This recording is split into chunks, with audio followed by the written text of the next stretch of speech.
आज हम लोग जानेंगे प्रॉपर्टीज ऑफ इंटीग्रेशन का चौथा पार्ट या इंटीग्रेशन का चौथा प्रॉपर्टीज जानेंगे। चौथा प्रॉपर्टीज का था किसी भी रियल नंबर के लिए फोर जो है रियल नंबर के लिए जो है इंटीग्रेशन ऑफ के इंटू जो है F of x with respect to D x is equal to होगा K into integration of F of x with respect to D X. कहने का अर्थ है यदि कोई रियल नंबर या कोई कांस्टेंट अगर के है किसी फलन के साथ में उसका समाकलन करना है तो जो हम जो है के को बाहर निकाल सकते हैं।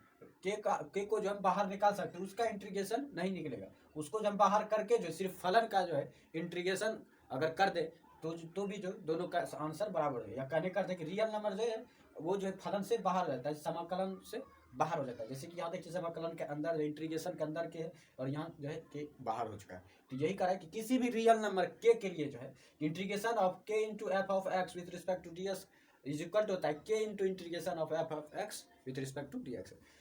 तो यही रूल है कि यदि कोई रियल नंबर के अगर के साथ हम किसी फलन को डिफ्रेंसिएशन करें तो यदि हम के को बाहर करके सिर्फ फलन का डिफ्रेंसिएशन कर दें तो जो है उन दोनों का गुणनफल जो है उस पहले वाले समाकलन के बराबर होगा। तो यही जो है इंटीग्रेशन का चौथा रूल। तो इसे जो हमें प्रूफ करना, सबसे पहले लिखेंगे चौथा रूल जो है for any real number k integration of के into F of x with respect to D x is equal to k into integration of F of x with respect to D x.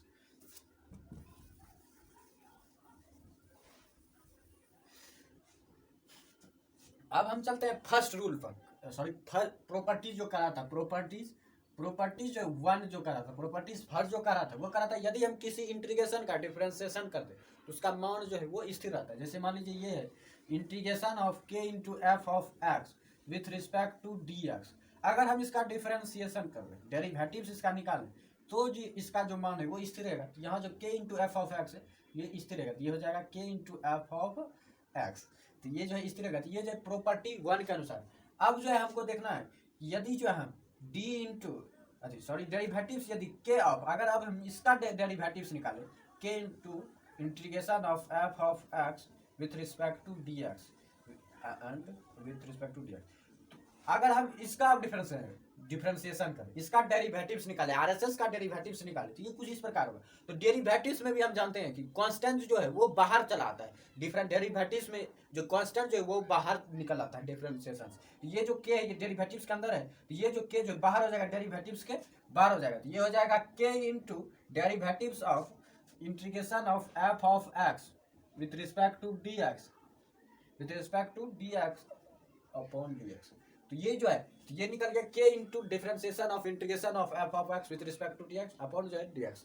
तो ये था derivatives के rule से। अब जो हम यदि प्रॉपर्टीज टू का रूल देखें, प्रॉपर्टीज टू कहता है कि यदि सेम फैमिली से कोई बिलोंग कर रहा है और उसका डेरिवेटिव्स में जो फलन यदि एक ही है तो जो है वो दोनों एक दूसरे के इक्वल होते हैं। यहाँ पर यदि हम देखें फिर जो यहाँ पर डेरिवेटिव्स का इंटीग्रेशन हो रहा है तो जो फर्स्ट रूल से ही जो ये हो जाएगा K into F of x, के इंटू एफ ऑफ एक्स। अब यदि यहाँ ये भी बराबर है और ये भी इक्वल है, ये दोनों जो एक दूसरे के इक्वल है, ये दोनों एक दूसरे के इक्वल है, तो यहाँ पर जो है अब जो ये दोनों एक दूसरे के इक्वल हो जाएंगे।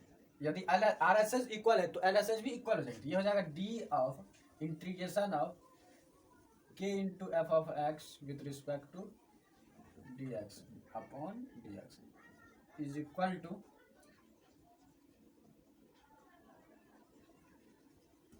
टू होगा d of derivatives of integration of F of x with respect to D x upon जो है डी एक्स। अब जो प्रॉपर्टीज टू से कहा जा रहा है यदि दो फलन जो एक कर्व के एक ही फैमिली से बिलोंग करते हैं, अगर उसका डिफरेंशिएशन डेरिवेटिव्स दोनों तरफ जो इक्वल डेरिवेटिव समान हो रहा है वो भी समान अंतराल से, देखिए यहाँ भी विथ रिस्पेक्ट टू डीएक्स के अनुसार ही जो है डिफरेंशिएशन हो रहा है, डेरिवेटिव्स हो रहा है, यहाँ भी जो विथ रिस्पेक्ट टू एक्स के अनुसार ही डेरिवेटिव्स होते हैं। ये जो एक ही फैमिली से बिलोंग करें तो प्रॉपर्टीज टू के अनुसार जो है ये दोनों भी इक्वल होंगे एक दूसरे को, जो बाय प्रॉपर्टीज टू